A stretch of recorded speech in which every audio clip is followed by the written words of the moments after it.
ठीक है लोगों, तो डेनिश सरकार ने अभी अभी अपनी प्रवासी आबादी पर महत्वपूर्ण डेटा जारी किया है और इसके साथ ही यूके सरकार पर भी ऐसा ही करने का दबाव बढ़ गया है, क्योंकि यूके सरकार अपराध या कल्याणकारी सहायता पर निर्भरता के मामलों में लोगों की आप्रवासन स्थिति दर्ज नहीं करती। इसे देखिए। डेनिश सरकारी आंकड़ों के अनुसार प्रवासी मूल निवासियों की तुलना में अपराध करने की संभावना लगभग 3 गुना अधिक होती है। लेबर पार्टी यूके के आंकड़े कब जारी करेगी? आइए इसे नजदीक से देखें। क्या आप तैयार हैं? यह बहुत भयानक है। तो आधार रेखा यह है कि मूल डेन क्या करते हैं। रोमानिया थोड़ा अधिक, शायद लगभग 2 गुना। आपके द्वारा अपराध करने की संभावना 2 गुना अधिक है। बलात्कार। पाकिस्तान। ओह, पाकिस्तान वास्तव में इसमें बहुत नीचे है। बुरा नहीं, शाबाश पाकिस्तानी भाइयों, तुम पर गर्व है। फिर भी औसत डेन से 5 गुना ज्यादा है। तुर्की, ईरान, मोरक्को, इराक, वही पुराने संदिग्ध। अफगान, फिलिस्तीनी, सीरियाई और सोमाली लोगों में रेप करने की संभावना दूसरों से करीब 20 गुना ज्यादा है। और ये सिर्फ रेप तक सीमित नहीं है। सोमालियाइयों में रेप करने की संभावना 20 गुना अधिक है। सरकारी कर्मचारियों पर हमले में सोमालिया फिर सबसे ऊपर है। इथियोपियाई, युगांडा के, ट्यूनीशियाई, फिलिस्तीनी हत्या का प्रयास 27 गुना ज्यादा संभावना। ब्लैकमेल। ओह, फिलिस्तीनी, हाँ बिल्कुल, उनके पास इसमें बहुत अनुभव है। सोमालिया, पूर्व युगोस्लाविया, चोरी, फिलिस्तीन। ओह हे भगवान, इसे देखो। फिलिस्तीनी मुद्दे के लिए तुम्हारी सहानुभूति से तुम्हें क्या मिला? हाँ, तुम्हें क्या मिला? जालसाजी। असल में मुझे इस पर हैरानी है। धोखाधड़ी। सोमालिया, इसमें कोई हैरानी नहीं। अमेरिका में जितनी भी वेलफेयर धोखाधड़ी होती है उसमें सोमाली सबसे ऊपर है। गंभीर हमला, फिर से सोमाली। छेड़छाड़, ओह, इस सूची में सोमालिया काफी नीचे है। सीरियाई महिलाओं से छेड़छाड़ के लिए जाने जाते हैं। डकैती की संभावना 33 गुना ज्यादा। दुकान से चोरी, ट्यूनीशियाई, चोरी, फिलिस्तीनी। आपको उससे क्या मिला? आइए इसे देखें। डेनमार्क में प्रवासी मूल निवासियों की तुलना में कहीं अधिक नकद कल्याण लाभ लेते हैं। अधिकांश यूरोपीय देशों में यह सच है, लेकिन डेनमार्क ने वैज्ञानिक दृष्टिकोण अपनाते हुए पहली, दूसरी और तीसरी पीढ़ी के प्रवासियों पर अपराध और कल्याण डेटा एकत्र करने का निर्णय लिया। उन्होंने पाया कि दूसरी और तीसरी पीढ़ी के प्रवासी जिन्होंने डेनमार्क में पूरा जीवन बिताया है, उनसे आप उम्मीद करेंगे कि वे डेनिश समाज में काफी अच्छी तरह घुल मिल गए होंगे। नहीं, यह और भी बुरा है और अब साबित हो गया है। प्रवासियों की दूसरी और तीसरी पीढ़ी वास्तव में पहली पीढ़ी से भी बदतर है। ये हर जगह एक जैसा ही है। इसका बड़ा दोष स्थानीय सरकारों पर है, क्योंकि टोनी बर्ग जैसे लोग कहते हैं कि आपको अपनी पहचान खोने की जरूरत नहीं है। खुद को बदल ले, समाज में घुलने मिलने या खुद को वहां के मुताबिक ढालने की कोई कोशिश करने की जरूरत नहीं है। हम आपको जैसे हैं वैसे ही पसंद करते हैं। स्थानीय भाषा सीखना भी जरूरी नहीं।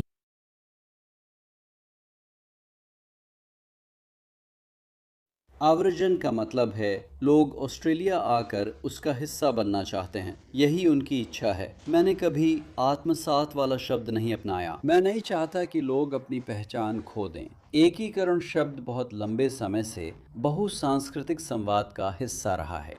और यही बात है, हम लोगों को वैसे ही चाहते हैं जैसे वे हैं।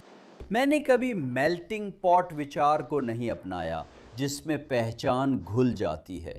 यही उसका नतीजा है। वो पहली पीढ़ी के प्रवासियों से भी ज्यादा वेलफेयर लेते हैं और असल में उनकी अपराध दर भी ज्यादा है। मेरा मतलब है, जो एक आंकड़ा सबसे अलग है वो ये कि दूसरी तीसरी पीढ़ी के प्रवासियों में हत्या की दर मूल आबादी से 805% ज्यादा है और अपने माता पिता की पीढ़ी से लगभग दोगुनी है। बहुसांस्कृतिकता और बड़े स्तर पर प्रवास का वादा है कि आप बिल्कुल अलग संस्कृति और पृष्ठभूमि वाले लोगों को साथ ला सकते हैं। और अगर आप बस उन्हें पश्चिमी मूल्यों से परिचित करा दें, तो वो इतने आकर्षक होंगे कि वे उन्हें अपनाने से खुद को रोक नहीं पाएंगे।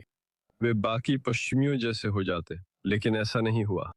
अब आप देख रहे हैं कि जहां उम्मीद नहीं थी, वहां भी इसे स्वीकार किया जा रहा है। यूरोप में वामपंथी और मध्यपंथी सरकारें भी ऐसा कर रही हैं। डेविड कैमरन ने कहा था कि बहुसांस्कृतिकता एक विफलता थी। एंजेला मर्केल ने भी स्वीकार किया कि यह एक विफलता थी। हाल ही में स्वीडन में वहां गैंग हिंसा की बहुत बड़ी समस्या है, और स्वीडन की एक पुलिस रिपोर्ट के अनुसार गैंग हिंसा करने वालों में से 95% गैर पश्चिमी मूल के हैं। आप जानते हैं, फ्रांस जैसे देश हैं जहां वे अपराध, कल्याण या इन चीजों पर किसी भी प्रकार के जातीय डेटा को इकट्ठा करने पर बहुत सख्ती से रोक लगाते हैं। डेनमार्क के साथ जो दिलचस्प बात थी वो ये थी कि उन्होंने वास्तव में इसे पश्चिमी मूल और गैर पश्चिमी मूल के हिसाब से विभाजित किया। हाल ही में इस पर कुछ आर्थिक अध्ययन हुए हैं। इसमें एक स्पष्ट श्रेणीगत अंतर है। 2 अध्ययन डेनमार्क और नीदरलैंड्स में हुए थे। इसमें पाया गया कि इन देशों में आने वाले पश्चिमी प्रवासी अर्थव्यवस्था के लिए कुल मिलाकर लाभकारी हैं, लेकिन गैर पश्चिमी प्रवासी, मुझे लगता है कि माइकल मैकार्थी ने शायद आपके शो में भी इसका जिक्र किया था, वे उस प्रवृत्ति में कभी-कभी 6 अंकों तक पहुंच जाते हैं। डेनमार्क में भी पाया गया कि गैर पश्चिमी प्रवासियों की दूसरी और तीसरी पीढ़ी कल्याणकारी योजनाओं पर सबसे बड़ा बोझ है। यह पैटर्न पूरे यूरोप में दोहराया गया है। इसी कारण स्वीडन जैसे पारंपरिक वामपंथी स्थानों में 2022 में आपने ये देखा, उनके प्रधानमंत्री जो सोशल डेमोक्रेट पार्टी के नेता है, जिसने स्वीडन की कल्याणकारी राज्य व्यवस्था बनाई थी, उन्होंने कहा कि बड़े पैमाने पर प्रवासन ने समानांतर समाज बना दिए हैं। तो जब मैं पूरे महाद्वीप में देखता हूं, तो हम इस नीति की समस्याओं को स्वीकार किया जाना देख रहे हैं।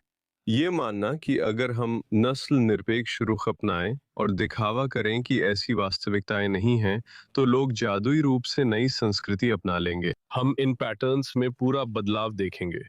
और मैं इस दृष्टिकोण से कह रहा हूं कि नहीं, संस्थाएं वैसी ही दिखती हैं जैसी वे हैं, क्योंकि उन्हें बनाने वाले लोग वैसे थे।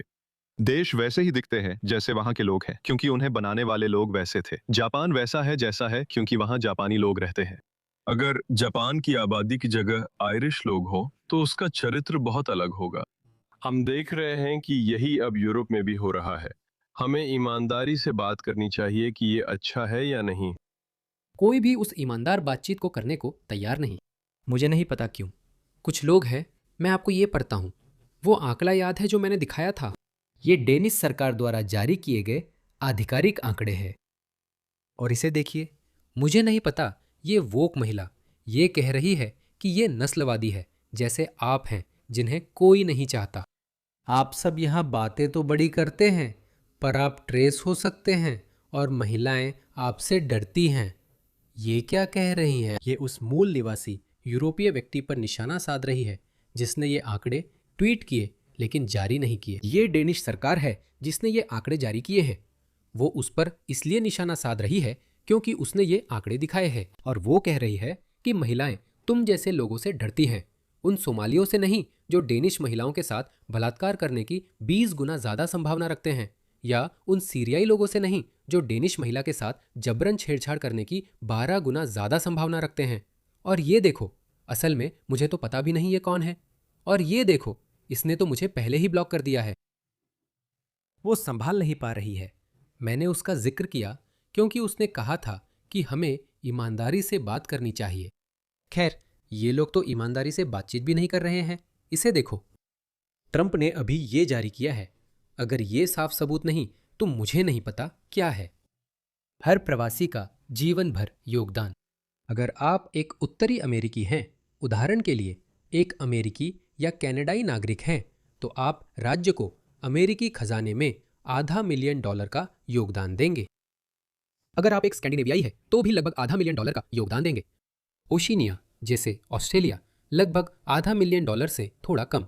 जापान 5,25,000 यानी $500,000। यूनाइटेड किंगडम, तो एक यूनाइटेड किंगडम का प्रवासी अगर अमेरिका जाता है तो वह $4,81,000 का योगदान देगा। लेकिन अब देखिए, अगर आप सोमाली हैं तो आप अमेरिकी सरकार से $1.1 मिलियन निकाल लेंगे। अगर आप कैरेबियन क्षेत्र से हैं तो $6,75,000। अगर आप मध्य पूर्व से हैं तो $6,24,000। लैटिन अमेरिकी 2,71,000। उप सहारा अफ्रीकी 7,30,000। मध्य और उत्तरी अफ्रीका 7 लाख। इन लोगों को लाने का क्या मतलब है? मुझे लगा था कि इमिग्रेशन का पूरा मकसद यही है कि आप प्रवासियों को इसलिए लाते हैं ताकि वे आपके समुदाय की सेवा कर सके। यही तो एक महान देश होने का पूरा विचार था कि हम दुनिया भर से सबसे अच्छे और होशियार लोगों को लाएंगे। यही पूरा विचार था। दोस्तों, अब इसमें कोई तुक नहीं बनती। वामपंथी विचारधारा पश्चिमी देशों को बर्बाद कर रही है। इसे देखो, यहाँ कुछ और आंकड़े हैं।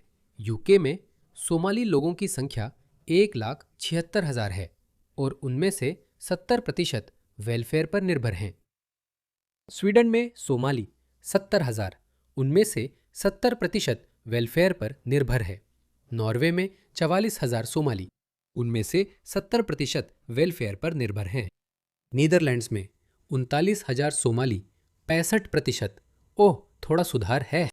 जर्मनी 39,000 सोमाली, उनमें से 60% वेलफेयर पर निर्भर हैं। फिनलैंड 25,000 सोमाली, उनमें से 70% वेलफेयर पर निर्भर है।